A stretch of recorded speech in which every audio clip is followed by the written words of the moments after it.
Uh, I don't see how to mirror myself. That's weird. Oh well.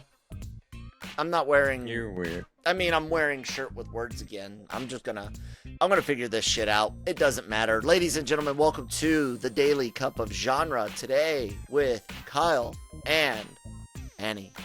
That's who it always is. Anyways, today's episode is brought to you by Grow Generations, where the pros go to grow. It's Friday, Manny, and I can't not talk about it.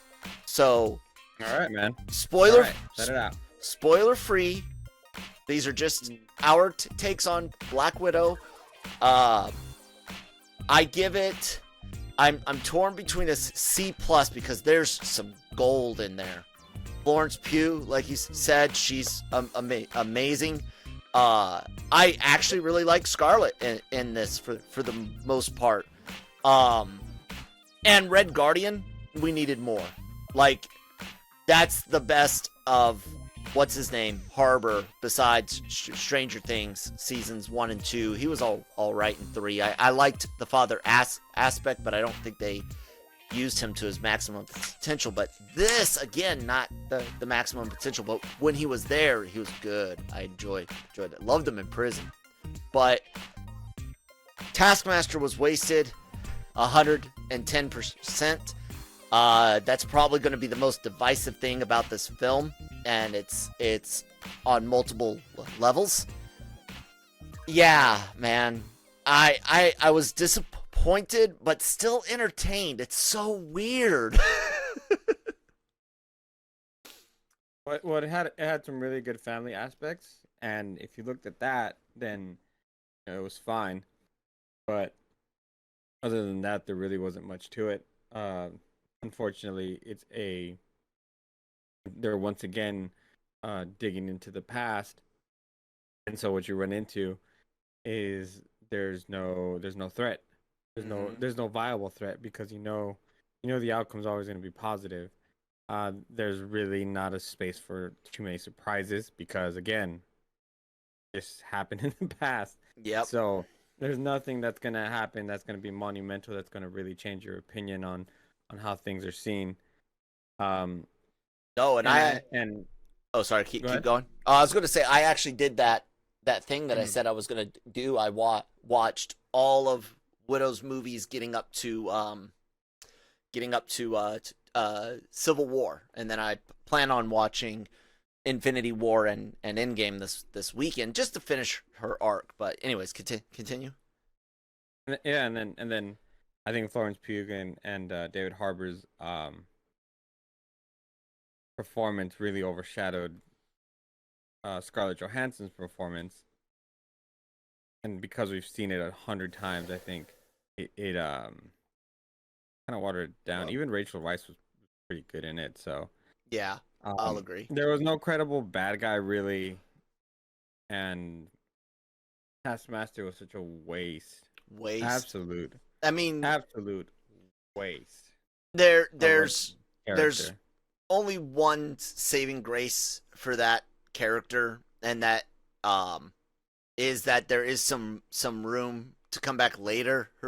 But as far as whether or not they do, like, we have to just accept this movie as for now, even though I don't remember if it was Johansson or Feige that came out and said, never say never, or we don't know, or whatever, when it came to more Johansson. But uh Taskmaster, I mean, if they managed to use them again, sure.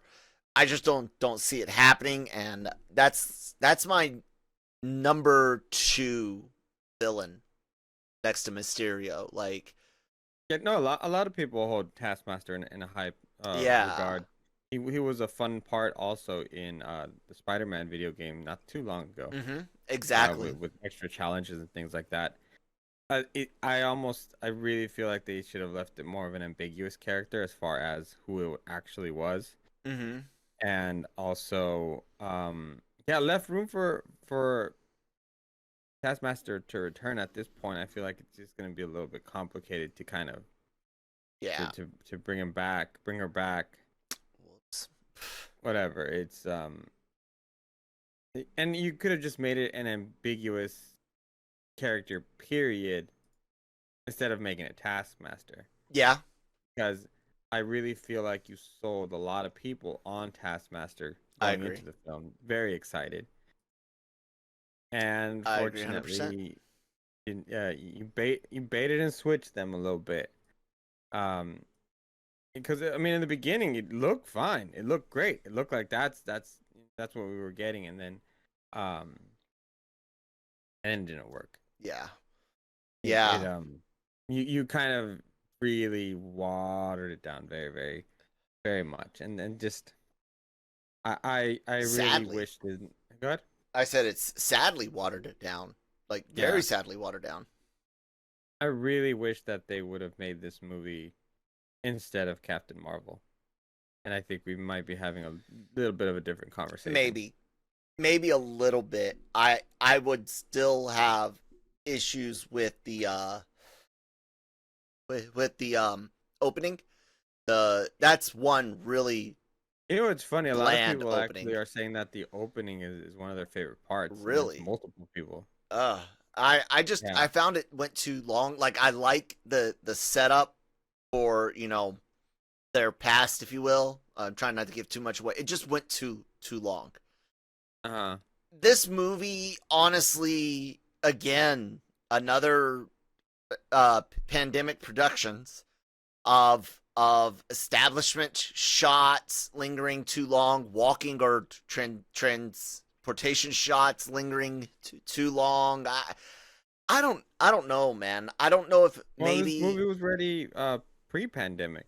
right, but I'm still saying, like, it feels again like it's fitting in there. Like, I'm trying to say that I think the amount of TV shows I consumed versus movies has really made uh me more cognizant of those longer shots, because TV is much more compact. Not talking like your WandaVision or your Mandalorian, which you and I have also complained about having too long establishment. Oh, I'm talking like your 20-30 minute, sitcoms, animated shows, Bob's Burgers, anime, whatever. And I think I'm just starting to notice them sitting on things too long to pad runtime, because it's not just this.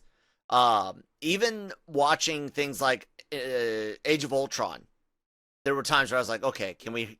Why did we sit here so long? Like, why Yeah. is this shot 8 seconds instead of four? Because really, you only needed four. Um, but we do see it a lot in the pandemic stuff, and again, this is one of those things where I can point and be like, you guys had time to look at it before you released it, and you didn't. Like, how much money does it take to cut down a scene or two? I don't know. I've been really, really overly sensitive with the stuff that's come out since the return of movies. You know what I'm saying? Yeah. I mean, I get your point, but again, I give studios the benefit of the doubt of the fact that they kept pushing their movies Yeah. back. They didn't necessarily have the time um to go in and cut again, because you that takes a lot of time, and when you're pushing back every just couple of months, uh being hopeful that you can probably push out your movie at some point, I don't think it really leaves that time. Yeah, in retrospect, when you look back Yeah. and think about it, then okay, yeah, maybe we should have done it, but then back then you didn't know you had this kind of time, so Yeah. you thought maybe you had 2 or 3 Oh, months going forward. I'm not burdening them. Like I said, I'm definitely oversensitive to it. Like, it's a what do we call it? First world issue. Yeah, no, but well, I will say that I would take any of the three shows that we've seen over this film. Mm, yeah. Um, because every one of the new films felt like we're moving on. Mm-hmm. this felt except like for Captain Marvel, which it retconned a bunch of crap. no, I'm talking about post Oh, okay. Endgame. Yeah, yeah, yeah. So all three shows felt like we're moving on, we're moving forward, we're starting to Hmm. build something new. Whereas all of a sudden, I had to go all the way back to post um, Civil War. Right. And we don't So know exactly when Shang-Chi takes place. Like, I know we're gonna yeah, see stuff as him as a kid, and I'm not talking about that, but how is this a Infinity? Where is it? Is it in between Infinity War Endgame? Is it during Endgame? After Endgame? I'm curious as to what Shang-Chi's play is at. You know, point in time is at. Anyways, we'll but yeah, see. I don't know. I had been reading some things, and I think that the consensus was that Marvel Studios from the beginning um did not really have a lot of faith in a Black Widow movie, You and know, and that's sad. it took the success of Wonder Woman for them to start kind of pushing it forward. But even then, they decided to go with Captain Marvel, Yeah. which you and I have talked about how that was probably the wrong decision, especially with how she was used in Endgame. Mm-hmm. Um, Barely. yeah, it We must get her because we're gonna use her in Endgame. Oh, but we're not gonna do much with it. yeah. So I mean, and to be fair, Captain Marvel is not a great movie. So No. that's Nick Fury featuring Captain Marvel. Yes. Um, so I agree. And look, I plan on seeing this one more time, not in theaters. There's one after credits scene at the very end, which is interesting because they do something we've not really seen them do yet. I'm not gonna give it away, but it's a little different. People will see why.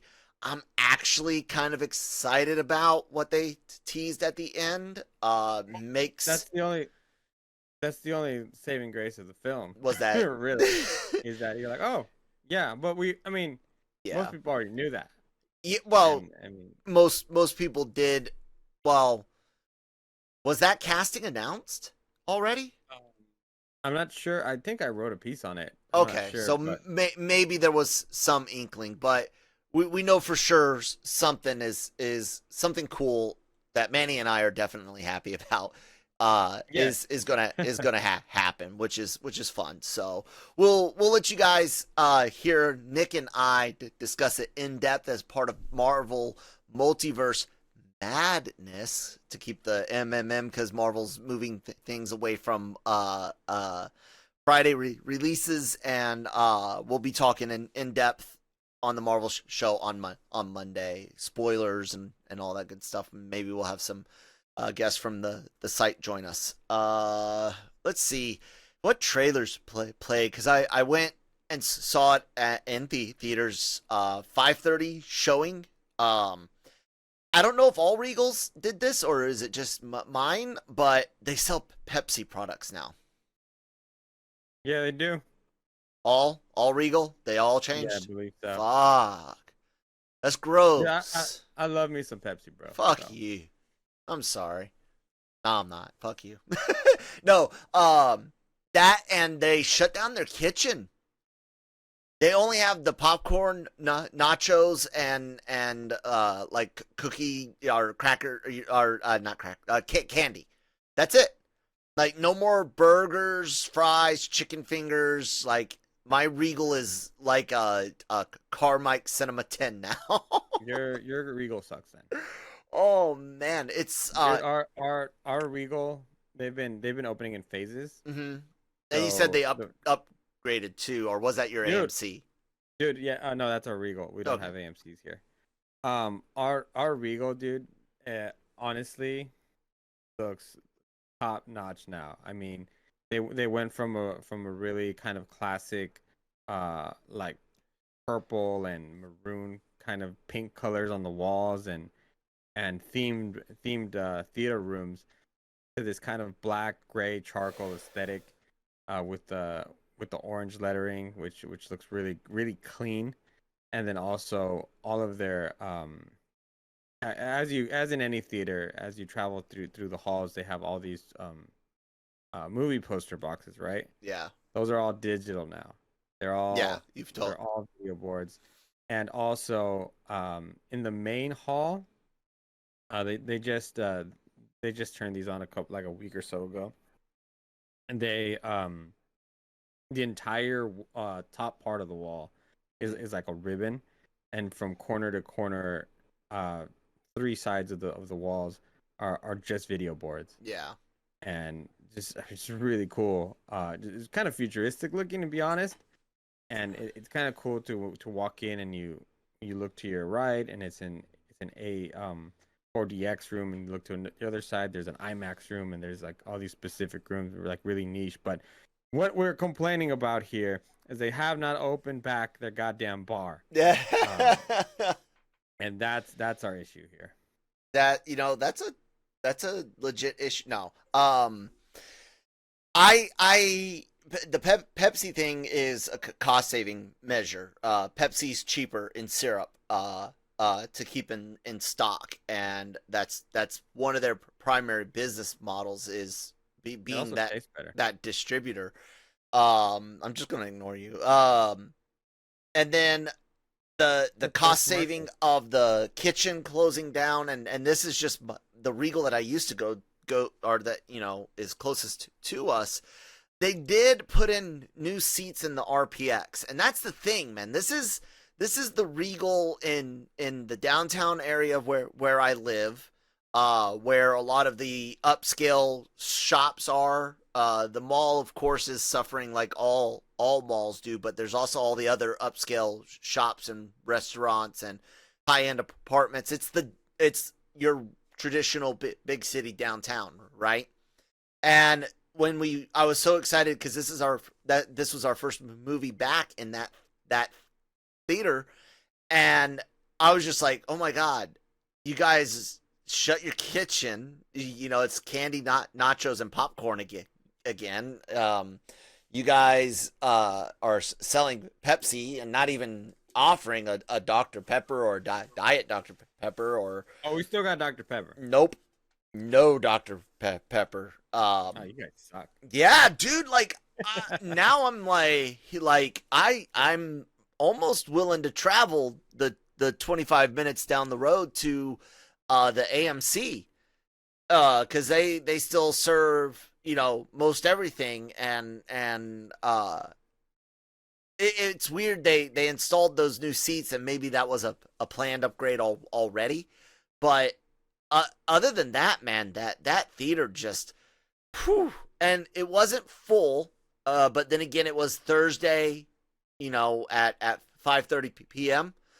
But it wasn't empty, maybe half. It was decent, and I don't know. No, I'm nervous now about that theater, but I got others to choose from. It's just that's really really close. It's less than 10 minutes away. Fresno people, man, love their theater, Mm. and because every time I've gone there, there's quite a bit of people, and it seems to be growing by the time. And then like 40X seats, RPX seats, they sell out pretty. They've actually sold out in some showings, and Nice. and it says something because Regal built another theater. Now they have in Fresno they have three. Mhm. Maya has one, and I think United Artists has one. So I mean, just hey, we like going to the movies, man. And, Yes. nothing wrong with that. But we usually traditionally eat before we go to the theater. I like to because because that food is terrible. Well, some are. Our Regal actually did pretty decent burgers and fries, so better than high school. All I'm telling you, I'm shaking my head if you're like, yeah, those are pretty good. We actually have a yard house right outside the Regal, so we just walk over. I like the Charlie's subs that we got in the mall. Oh, okay. So usually that's what if we plan to do it that way, that's that's what we'll get. But every now and then you're just like, screw it. Not like wanting to be there for longer than the movie itself, or you got other things going on, and that's when I do appreciate when theaters at least offer chicken tenders and fries. Like that's a really easy 5-year-old Kyle, ladies and gentlemen. thing to offer. Ketchup? No, fuck, God, no. Ketchup's disgusting. Jesus Christ, Kyle. Every day you either closer and closer to me quitting this show. Ketchup is I don't like tomatoes, dude. I don't.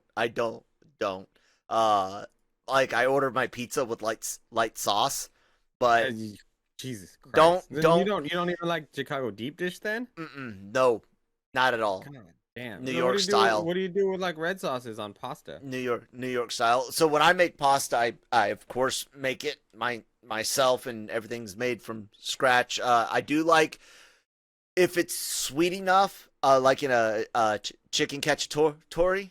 The red sauce, if it's sweet enough, I can deal with. A lot of marineras that you get with like cheese sticks and stuff like that, or bread sticks, are sweet enough for me to lightly dip. But in general, I like use less of it. So like if I have American spaghetti, I'm going to have my pasta, throw some beef on there, and my sauce goes last, and I don't mix the meat and the sauce together in the same pan, because otherwise I'd end up with too much sauce. Anyways, let's take a word from our sponsor, because Manny's judging me and I'm getting sick and tired of it. Grow Generation, where the pros go to grow. Grow Generation is your one-stop shop for hydroponic grow supplies, product systems, and more. Grow Generation serves customers across the nation and carries a wide inventory of renowned cultivation brands. Go to www.growgeneration.com, where the pros go to grow. Yeah, mark that time, the time that I lost my respect for you. Hey, you know what? Thank you guys for sponsoring the show, and I'm gonna go ahead and defend myself, because while I hate tomatoes, okay, my palate is not bland at all. Like I am the movie theater chicken tender guy who doesn't like ketchup says that his palate is not bland. Dude, I said I wish that they would offer her at least that. Now, I eat Jamaican and Caribbean food. I love Thai. I adore Korean. You're making it a race thing now. No. I'm throwing out all of these outside foods that are never considered bland by anyone, because these are all spicier foods. If you notice what I'm mentioning, things like Thai and Korean and oh god, Filipino food is delicious. A lot of both Tex-Mex and traditional Mexican dishes are absolutely phenomenal. I miss terrible living in. No, it's not, dude. I love amalgams. Have you ever had Italian Mexican fusions? No. There's some Italian Mexican fusion dishes here where I live, and there's a guy that does homemade salsas, and he did not Italian dressing, but an Italian flavors style salsa that my wife really loves. Point being, man, is it's okay to have some chicken tenders at a fucking theater, and ketchup is disgusting. That's the point. That's the show. Yeah, wrap it up, guys. Man. Can we get a word from our sponsors so we can? I already did that. Awkwardness. Oh, I thought you defended yourself first. No, the sponsor have it. See, this is the problem with editing. Carried over. No. that horrible, Kyle. Why is that? Why is not liking ketchup horrible? What is the point of ketchup? It just seems un-American, dude. It just really seems un-American. Tomatoes and vinegar and salt is un-American. Okay. Not liking tomatoes, salt, ketchup. Vinegar. Ugh. gross. So, let's talk about since we're bashing on Marvel today a little bit. I kind of like it.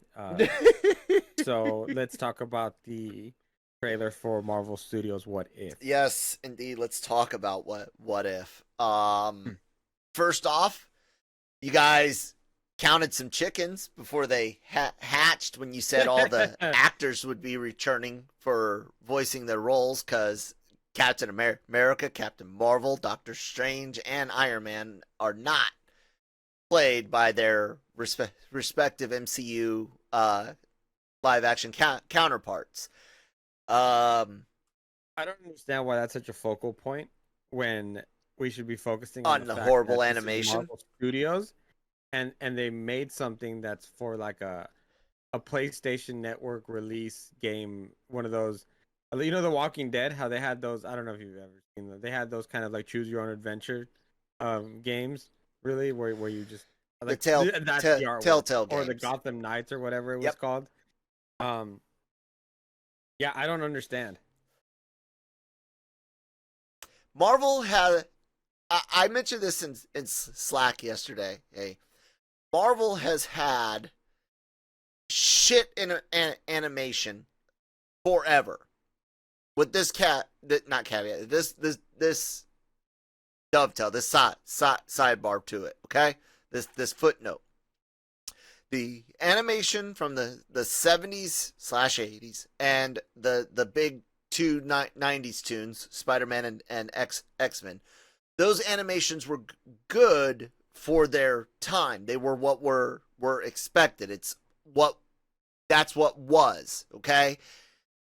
After that, Marvel has had a lot of free reign, as you've seen different styles used with, even within different DC properties. Usually their movies follow a general art style, but not even those always do.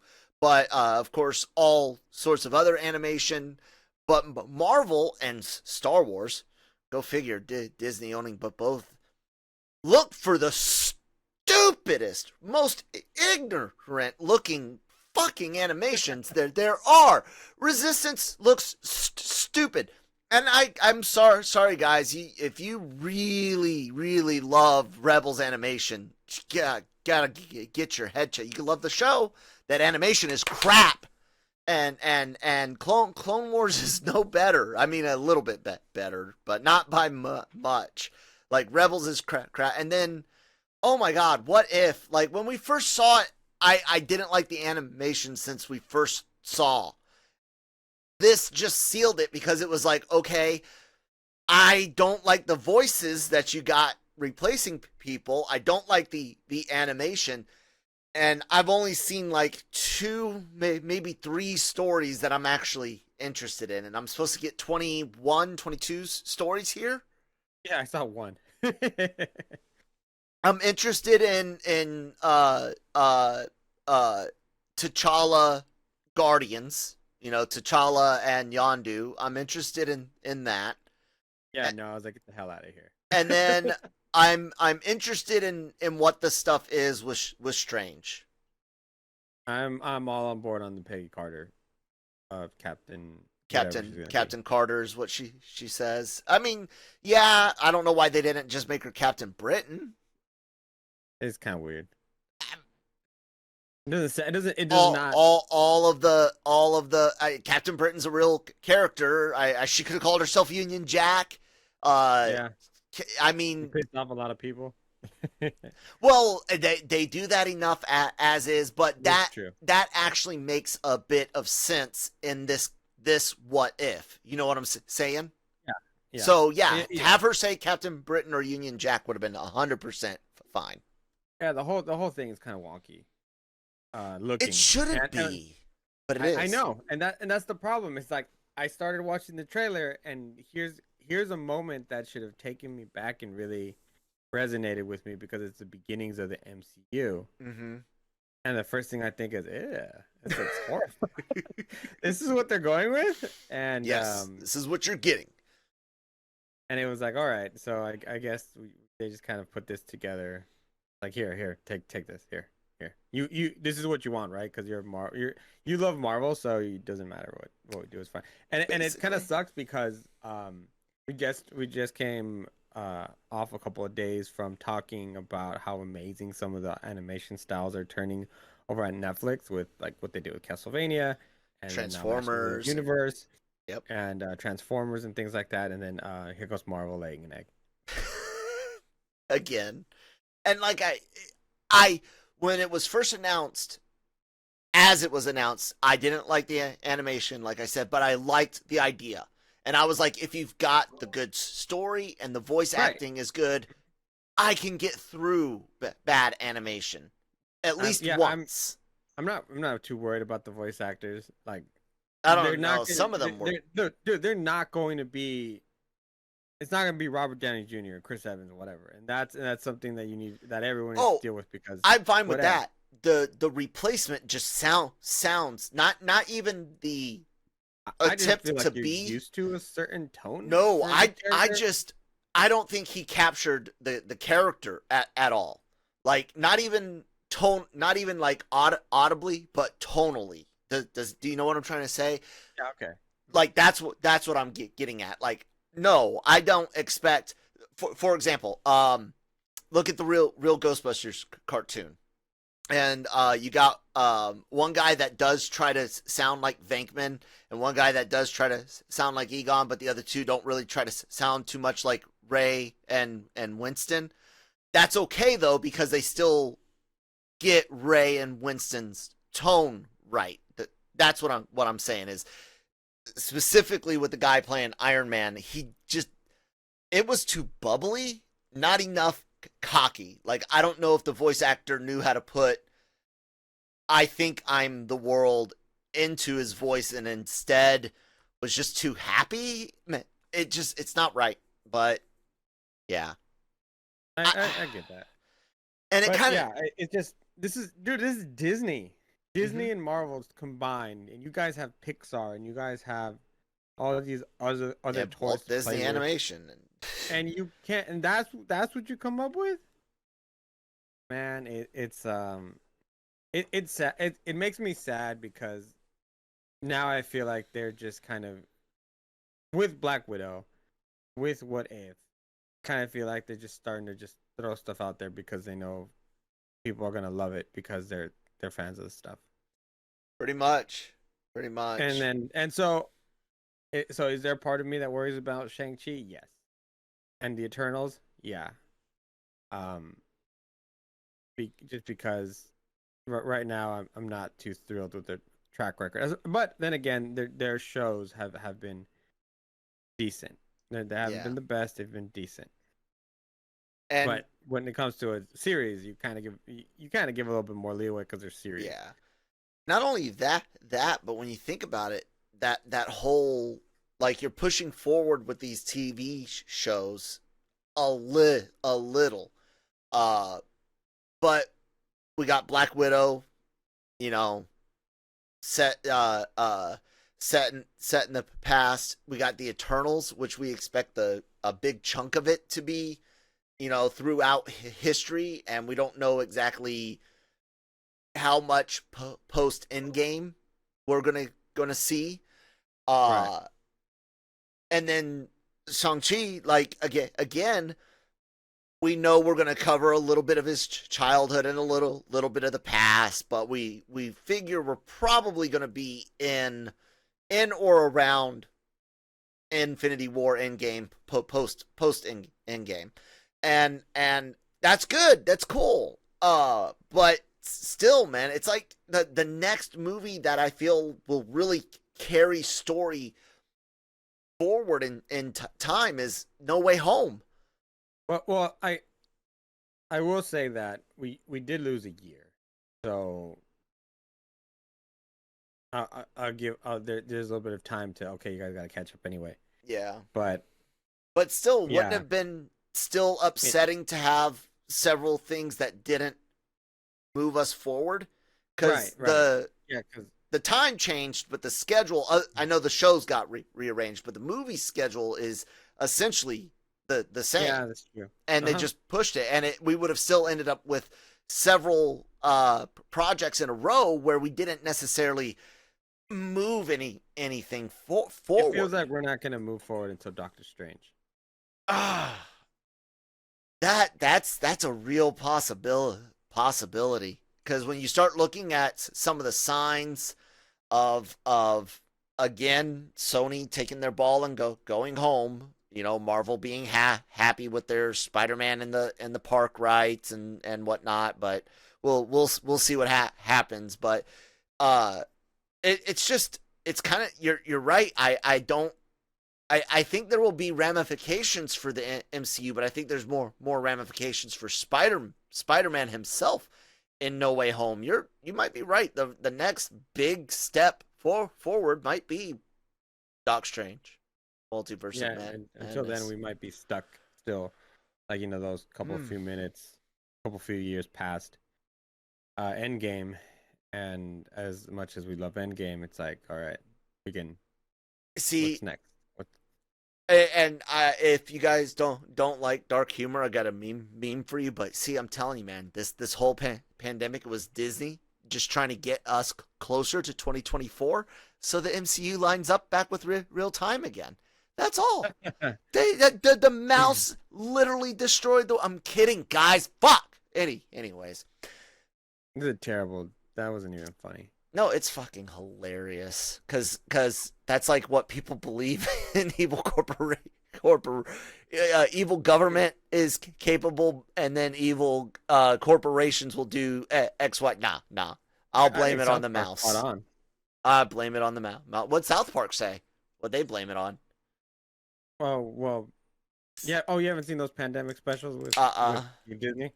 I'm just gonna let you watch them, man. Oh, okay. But it's scary. It talks a lot about their relationship with China, Disney's relationship with China, and how Mickey had a relationship with the bat. So, oof. Just to put it very lightly. That's great. Oh man, I think that should about do it for Friday. Got my foodie status tested here by Manny over fucking tomatoes and vinegar and salt. No, you probably like your steak medium well. No, I eat my steak medium rare. Do you need to see a photo? And my favorite cut is ribeye. A New York strip is decent. Of course, everyone loves a good fillet, but as far as like when I go to the store, I'm usually picking up a ribeye or occasionally the New York strip. I do. Sushi fried. What's that? Kyle eats his sushi fried. No, I eat sashimi. I eat maki and God, I forget the third. I eat all three styles. So I'll eat just sliced fish on rice, and I'll eat the different types of rolls. Some of them with raw and some of them with fried. So, what would be mean? No, I said now it's just being mean. I eat good. I don't eat ketchup. Ketchup is garbage, man. Ketchup is garbage. And yeah, look, dude, your profile, the title picture is the steak. I know that. Oh yeah, that's right. See, guys, that's what brain injuries do. I will say this last thing on cooking. If your burger needs a wet condiment, it's a shitty burger, because a good burger requires no wet condiments. I'll just leave that there. Okay, so Kyle, fuck off. Nope. Because you obviously don't know how to cook burger, because while you can have the most delicious spread, the most delicious patty, sometimes an In-N-Out style spread just accents it. Oh, I'm not saying that you can't choose. I said if your burger needs a wet condiment. But you make it sound like, yeah, you shouldn't have anything on it. No. There's times. Screen and fight you. I like the barbecue burgers, like when you get the fried onion straws on top with a barbecue sauce. I've even had one that had pulled pork on the beef patty. Oh yeah, those are good. So Those are good. Those are not what I'm talking about. I'm talking if you need the condiment to make the burger work. That's not good. If the burger's designed for a sauce, that's okay. Not counting. There's a place called Eureka Burger here that does like a bone marrow burger. Dude, Interesting. It's good. Anyways, So good. What would be very, very, very interesting is to see everyone that is actually watching these videos, listening to the podcast. If you guys would go ahead and please hit that subscribe button, that follow button on the app that you're listening to, YouTube, watching us. We appreciate it so much. It allows us to pay the bills and get some better equipment and keep providing you guys stuff for free, which is really, really awesome. And there's all sorts of great content. You've got the Anime-Versal Review podcast and the Midnight Run version where we like to get spicy, talking about Domestic Girlfriend this weekend. Oh, and there's some puppetry involved in that. Funny. Anyways, yes, puppets. Gotta act out. Dude, when you've got a dude that sleeps with a girl, okay, consenting and of consenting age, and then hold on, then dude finds out that his dad is going to marry that girl's mom.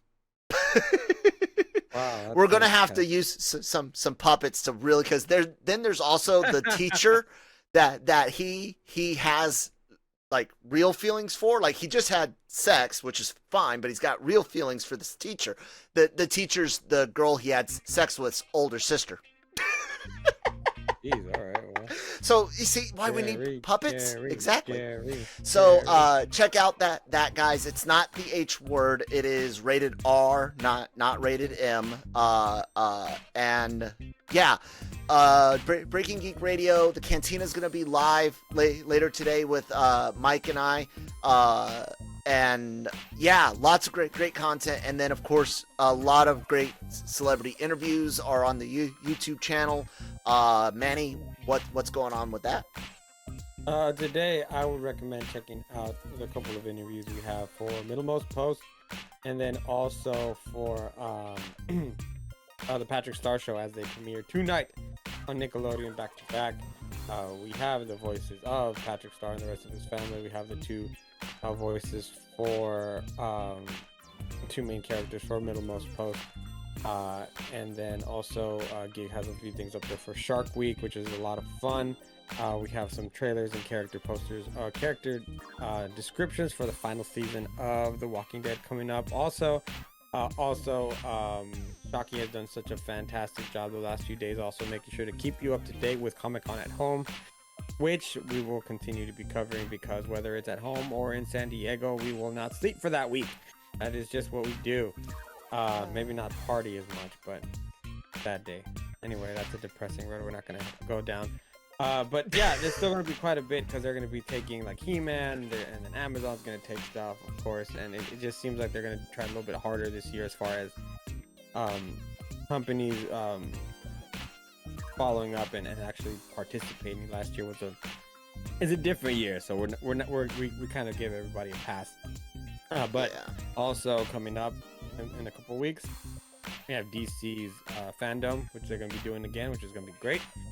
And yeah, that's a lot. It's a lot of stuff, but I mean, what else can I say? Cool. We got it all. We do, guys, and all of that is available, of course, at LRMonline.com. Share us with your friends, family. Like I said, subscribe, follow, all that great stuff. We really appreciate it. Thank you guys so much for listening to the Daily COG. Go forth, work, be a part of the machine, produce, consume, rinse and repeat. We'll see you guys on Monday. Watch Black Widow, because you might like it. We might be wrong. You might let us know. Bye, guys.